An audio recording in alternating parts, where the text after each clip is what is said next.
కర్నూలు జిల్లాలో 8 స్థానాలకు గాను 6 స్థానాలు కూటమి కైవసం చేసుకుంది. కర్నూలు జిల్లాలోనూ కూటమి తన మార్కు రాజకీయాన్ని ప్రదర్శించింది.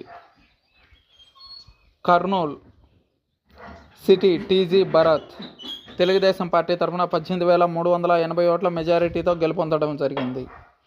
పాణ్యం నుంచి గౌరు చరితారెడ్డి తెలుగుదేశం తరఫున 51,717 ఓట్ల మెజారిటీతో గెలవడం జరిగింది. పత్తికొండ తెలుగుదేశం పార్టీ అభ్యర్థి కేఈ శ్యాంబాబు 13,669 ఓట్ల మెజారిటీతో గెలవడం జరిగింది. కోడుమూరు ఎస్సీ రిజర్వ్డ్ కాన్స్టిట్యున్సీ, ఇక్కడ తెలుగుదేశం పార్టీ అభ్యర్థి బొగ్గుల దస్తగిరి 20,317 ఓట్ల మెజారిటీతో గెలవడం జరిగింది. ఎమ్మిగనూరు జీవి జయనాగేశ్వర్ రెడ్డి తెలుగుదేశం పార్టీ అభ్యర్థిగా పోటీ చేసి వైఎస్ఆర్సీపీ అభ్యర్థి మీద 14,816 ఓట్ల మెజారిటీతో గెలవడం జరిగింది. బాలనాగిరెడ్డి మంత్రాలయం నుంచి వైఎస్ఆర్సీపీ తరఫున పోటీ చేసి 12,882 ఓట్ల మెజారిటీతో గెలవడం జరిగింది.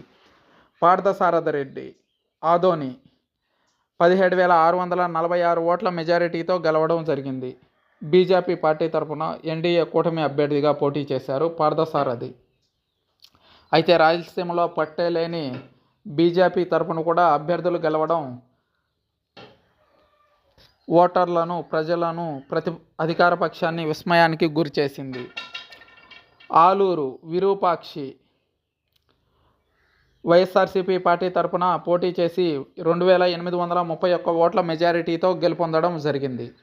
అయితే మొత్తం 8 నియోజకవర్గాల్లో 5 తెలుగుదేశం పార్టీ, 1 ఎన్డీఏ కూటమి అభ్యర్థిగా పోటీ చేసిన పార్థసారథి, 2 వైఎస్ఆర్సీపీ పార్టీ కైవసం చేసుకున్నాయి. అయితే గతంలో అవుట్రేట్గా కర్నూలు జిల్లా మొత్తం కైవసం చేసుకున్న ఉమ్మడి కర్నూలు జిల్లా సీట్లను కైవసం చేసుకున్న వైఎస్ఆర్సీపీ పార్టీ ఈసారి కేవలం 2 స్థానాలకు మాత్రమే పరిమితం కావాల్సి వచ్చింది.